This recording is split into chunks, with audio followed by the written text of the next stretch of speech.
ഇപ്പോ ഇപ്പൊ നമ്മുടെ ഹിന്ദു റിലീജിയൻ എടുത്ത് നോക്കിയാൽ പല പല കാസ്റ്റുകളുണ്ട്. അപ്പൊ ഈ പല പല ജാതികളിൽ അങ്ങോട്ടും ഇങ്ങോട്ടും ഇന്റർ കാസ്റ്റ് ആയിട്ട് മാരേജസ് നടക്കുന്നുണ്ട്. പക്ഷെ എന്നാലും അപ്പോ ഫാമിലീസ് ആണെങ്കിൽ അവർക്ക് ഒരു തരം ടെൻഷനാണ്, ജാതി മാറി വിവാഹം കഴിക്കുന്ന അങ്ങനത്തെ. അപ്പൊ ഇനി വരുന്ന കാലത്ത് കൂടുതൽ അത്തരത്തിൽ ഇന്റർ കാസ്റ്റ് മാരേജസ് വരും എന്ന് തോന്നുന്നുണ്ടോ? അതിന് സമയമെടുക്കും. അങ്ങനെ വരണം എന്നാണ് നമ്മൾ ഓരോരുത്തരും ആഗ്രഹിക്കുന്നത്.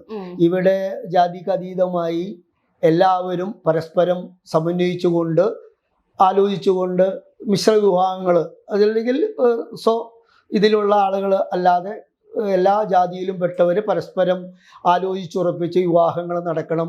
അങ്ങനെ ഒരു മാറ്റം ഉണ്ടാവണമെന്നാണ് ആഗ്രഹിക്കുന്നത്. അതിന് വളരെ പെട്ടെന്ന് സാധ്യമാകുന്ന അതൊരു കാര്യമല്ല. അതൊരു നിയമത്തിൽ കൂടിയോ ഉണർന്ന കാര്യമല്ല. അത് ഞാൻ നേരത്തെ സൂചിപ്പിച്ചതുപോലെ ഓരോ മനുഷ്യരിലും സൃഷ്ടിക്കപ്പെടുന്ന മാനസിക പരിവർത്തനത്തിൻ്റെ ഫലമായി സ്വാഭാവികമായിട്ടും വരും കാലങ്ങളിൽ അത് ഉണ്ടാവുക തന്നെ ചെയ്യും എന്നാണ് ഞാൻ കരുതുന്നത്. ഈ ജാതി പറഞ്ഞാലേ ജാതി പോവുകയുള്ളൂ എന്ന് ചില പ്രമുഖർ പറയാറുണ്ട്. ജാതിനെ പറ്റി സംസാരിക്കണം എന്നാലേ ജാതി പോവുള്ളൂ. ശരിക്കും അത് കൂടുതൽ എല്ലാവരെയും വിഭജിച്ചുകൊണ്ടല്ലേ ഇരിക്കുന്നത് ഈ ജാതി പറയും തോറും? ജാതി പറയുന്നത് തെറ്റാണ്. ജാതി പറഞ്ഞ് പ്രചരിപ്പിക്കുന്നത് ശരിയായ സംവിധാനമല്ല. ഒരു കാര്യം നമ്മൾ ചെയ്യണമെങ്കിൽ അതിനെ ഊന്നി പറഞ്ഞത് കൊണ്ടല്ല അതിനെ ഇല്ലായ്മ ചെയ്യേണ്ടത്. ഞാനൊരു കഥ ഓർമ്മ വരുന്നത് എന്താ വെച്ചാൽ, നമ്മൾ പലതരത്തിലും പല കഥ നമ്മൾ കേട്ടിട്ടുണ്ടാവും. പക്ഷെ എൻ്റെ മനസ്സിൽ തോന്നുന്നു വെച്ചിട്ടുണ്ടെങ്കിൽ, ഒരു വൈദ്യൻ അദ്ദേഹം ഒരു വളരെ പ്രചരണം കൊടുത്തു. അദ്ദേഹം പറഞ്ഞു, ഞാൻ കഷണ്ടിക്ക് മരുന്ന് കണ്ടുപിടിച്ചിരിക്കുന്നു, കഷണ്ടി ഇവിടെ നാട്ടിൽ ഉണ്ടാവുന്നില്ല, കഷണ്ടിക്ക് ഞാൻ മരുന്ന് കണ്ടുപിടിച്ചിരിക്കുന്നു എന്ന് പറഞ്ഞിട്ട് വലിയ പ്രചരണമൊക്കെ കൊടുത്തു.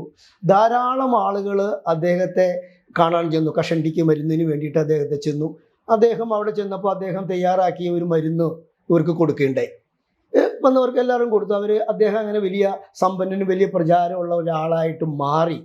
പക്ഷെ അദ്ദേഹം ഈ മരുന്ന് കൊടുക്കുന്നതിനോടൊപ്പം തന്നെ അദ്ദേഹം ഇദ്ദേഹത്തോട് പറയുന്നത്, നിങ്ങൾ രാവിലെ കുളിയൊക്കെ കഴിഞ്ഞ് രാവിലെ ഈ മരുന്ന് തേൽക്കുന്നതിന് മുമ്പ് കഷണ്ടിയിൽ നമ്മുടെ കഷണ്ടിയിൽ തേച്ച് പിടിപ്പിക്കേണ്ട മരുന്നാണ്. പക്ഷെ അത് തേച്ച് പിടിപ്പിക്കുന്ന സമയത്ത് നിങ്ങൾ ഒരു കാര്യം പ്രത്യേകം ശ്രദ്ധിക്കണം, നിങ്ങൾ ചൂലും വെള്ളത്തെക്കുറിച്ചും ഓർക്കാൻ പാടില്ല എന്ന് ഓരോ ആളോടും പറയുകയാണ്.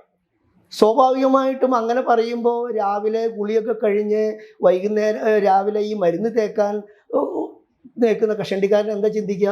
അദ്ദേഹം ആദ്യമേ ഓർക്കുന്നത് അദ്ദേഹം വൈദ്യം പറഞ്ഞിട്ടുണ്ട് കഷണ്ടി വെള്ളം ഓർക്കരുതെന്നാണ്. അദ്ദേഹം അത് പെട്ടെന്ന് ഓർക്കും. അന്ന് ഇനി നാളെ പുരട്ടാം എന്ന് പറഞ്ഞിട്ട് അദ്ദേഹം വീണ്ടും അത് മാറ്റിവെക്കും. ഇങ്ങനെ ഓരോ ദിവസവും ഇങ്ങനെ ചെയ്യുന്നത് കൊണ്ട് അദ്ദേഹത്തിന്റെ കഷണ്ടി മാറുകയില്ല.